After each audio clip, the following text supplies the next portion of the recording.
আসসালামু আলাইকুম। আজকে আমি কালো ভুনা রান্না করব।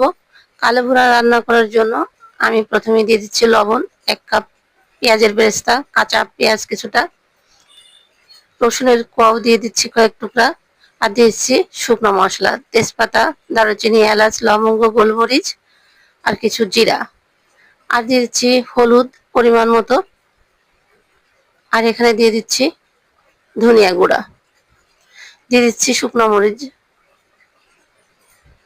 এখানে দিয়ে তেল দিয়ে দিব। তেল দিয়ে এটা আমি হাত দিয়ে ভালোভাবে মেখে নিব।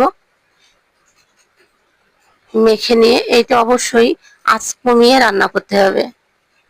আমি এটাকে হাত দিয়ে মেখে তারপরে দিয়ে দিব এখানে 2 চামচ আদা রসুন বাটা।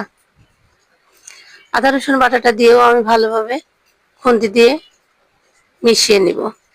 মিশিয়ে নিয়ে আমি এটাকে ঢেকে কমপক্ষে 20 মিনিট রান্না করে নিব। 20 মিনিট রান্না করে নিব। আমি এমনভাবে এটাকে কষিয়ে নিব যে অর্ধেকটা রান্নাই হয়ে যাবে কষানোতেই। তো এটাকে আমি ভালোভাবে কষিয়ে নিয়েছি, তেলটাও ছেড়ে দিয়েছে। এখন এখানে আমি পানি দিয়ে দেব। আমি এতটুকু পানি দিব যে একবারে এটা সিদ্ধ হয়ে যাবে আর ঝোলটাও থেকে যাবে।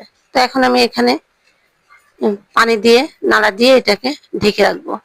আর আঁচটা অবশ্যই প্রথমে একটু বাড়িয়ে তারপরে কমিয়ে দিতে হবে। যখন জাল উঠে যাবে অবশ্যই তখন আঁচটা কমিয়ে দিতে হবে। তো আমি এখানে এখন জাল হাইটে দিয়েছিলাম, এখন আমি নাড়া দিয়ে এখন এটাকে লো আঁচে দিয়ে দিব। লো আঁচে দিয়ে এটাকে ঢেকে রাখবো।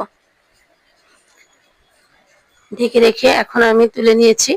এখন প্রায় আমার রান্নাটাও শেষের দিকে, আর মাংসটাও সিদ্ধ হয়ে গিয়েছে, অনেকটাই সিদ্ধ হয়ে গিয়েছে মাংসটা। এখন এটাকে আমি আরো 5 মিনিটের জন্য লো আঁচে ঢেকে রাখবো। এখন আমার রান্নাটা প্রায় হয়ে গিয়েছে। এখন একটু নাড়াচাড়া করে এটাকে আমি রেখে দিব। আর একটা পাত্র নিয়ে দিয়েছি সরিষার তেল, আর দিয়েছি 1 কাপের মতো পেঁয়াজ, আর কয়েক টুকরো রসুনের কুচি। এটাকে আমি এখন বেরেস্তা করে নিব।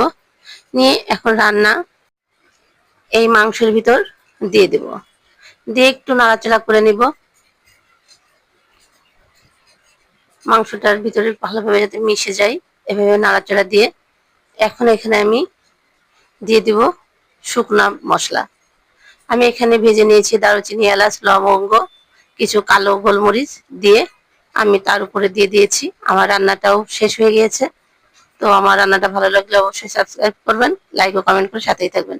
আল্লাহ হাফেজ।